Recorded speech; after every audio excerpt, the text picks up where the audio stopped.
கர்த்தரும் இரட்சகருமாகிய இயேசு கிறிஸ்துவின் நாமத்தினாலே யாவருக்கும் வாழ்த்தலை தெரிவித்துக் கொள்கிறேன். சீன தேசத்திலே மனம் திரும்பி இயேசு கிறிஸ்துவை ஏற்றுக்கொண்டு ஊழியம் செய்ய துவங்கின ஒரு மனிதன் இப்படி தனது சாட்சியை சொன்னான்.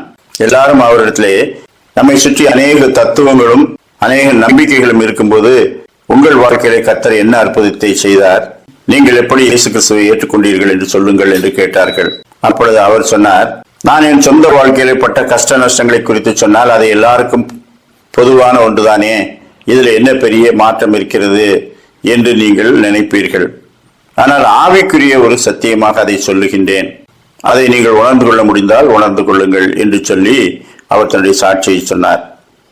நான் ஒரு பெரிய புதைகுழியிலே விழுந்து விட்டேன். அதிலிருந்து நான் உதவி கேட்டு கத்தியும் யாரும் வரவில்லை. 2 நாள் கழித்து ஒருவர் வந்தார்.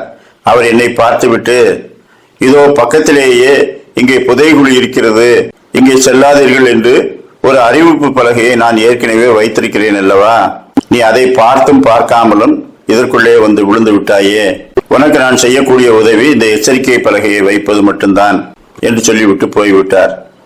மற்றொருவர் வந்தார். இந்த உலகத்திலே யாரையும் நம்பாமல் நாமே பார்த்து நடக்க வேண்டும், நம்மை யாரும் காப்பாற்றப் போவதில்லை, எனவே பலவிதமான பயிற்சிகளின் மூலமாக ஜாக்கிரதையாய் நடக்க பழக வேண்டும், அது உனக்கு தெரியாமல் போனதே என்று சொல்லிவிட்டு போய்விட்டார். மற்றொருவர், விழுந்து விட்டாய், இனி அந்த துயரத்திலிருந்து மீள முடியாது, எனவே நீ மனதை வேறு பக்கம் திருப்பி வரப்போகிற மரணத்தை குறித்தல்ல, மனதை ஒருமுகப்படுத்தி சந்தோஷமான காரியங்களை நினை, அந்த தியான நிலைக்கு வரும்போது நீ அனுபவித்துக் கொண்டிருக்கிற துன்பங்கள் உனக்கு தெரியாது, அதை செய் என்று சொல்லிவிட்டு போய்விட்டார். இன்னொருவர் வந்தார்.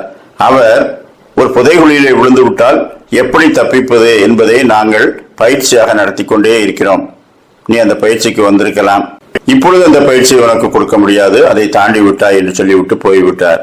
இப்படி எல்லாரும் வெவ்வேறு காரியங்களை சொன்னார்களே என்று ஒருவராகிலும் என்னை தூக்கி விடவில்லை. கடைசியாக ஒருவர் வந்தார். அவர் தான் கர்த்தராகிய இயேசு கிறிஸ்து என்னும் இரட்சகர்.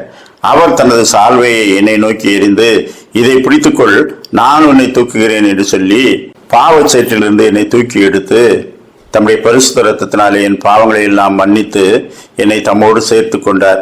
இதுதான் என்னுடைய சாட்சி, இது ஆவிக்குரிய ஒரு சத்தியம், இதை உங்களால் உணர முடிகிறதா பாருங்கள் என்று சொன்னார்.